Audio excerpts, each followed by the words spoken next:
अस्सलाम वालेकुम। कहानी को आखिर तक पूरा सुनिएगा और अगर आप चैनल पर नए हैं तो सब्सक्राइब ज़रूर कीजिएगा। मैंने गोरकन को जेब से 8,000 निकाल कर दिए और बोला कि देखो, जैसे तुमको समझाया वैसे ही कब्र खोद देना, ये मेरा नंबर है।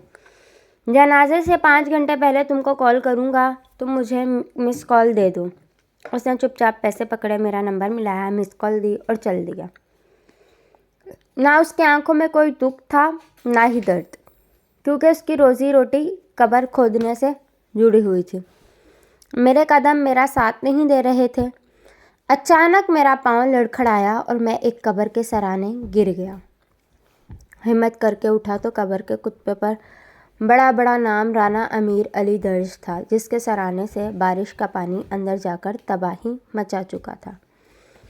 कब्र मुकम्मल बैठ चुकी थी। 7 मुरब्बा ज़मीन, करोड़ों रुपए की फैक्ट्रियाँ और 4 बड़े बंगलों का मालिक मुझे चीख चीख के कह रहा था कि हादी हयात संभल जाओ, आज तुम अपने प्यारे दोस्त को दफनाने आ रहे हो, कल तुम भी यहाँ होगे। मुझे याद है कि कॉलेज के ज़माने में एक दोस्त की फौतगी की झूठी खबर मिली तो भागते भागते उसके घर पहुँचा। जब सामने उसको सही सलामत देखा तो आंखों से खुशी के आंसू निकल पड़े।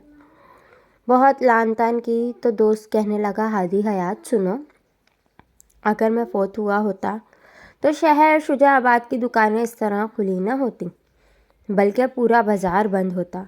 एक बार फिर एक दिन ऐसा हुआ कि वाकई मेरा दोस्त फौत हो गया। उसकी फौतगी पे बाज़ार में कोई दुकान बंद होना तो दूर की बात, उसके सगे भाई की भी दुकान खुली हुई है। जब उसके भाई से पूछा तो कहने लगा कि जनाजा लेट है, दूध दही ख़राब ना हो जाए, मैं जल्दी से इनको बेचकर दुकान बंद करके आता हूँ।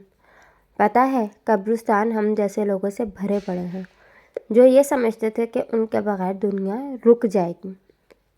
लेकिन अफसोस, दुनिया चलती रहती है, ना शहर बंद होता है और ना ही अपनों की दुकान। इसलिए प्यारे दोस्तों, हमें हमेशा अपनी आखिरत की तैयारी करनी चाहिए। ये दुनिया तो आर्जी है। वीडियो अच्छी लगे तो लाइक और शेयर ज़रूर कीजिएगा और चैनल को ज़रूर सब्सक्राइब कीजिएगा। अल्लाह हाफिज़।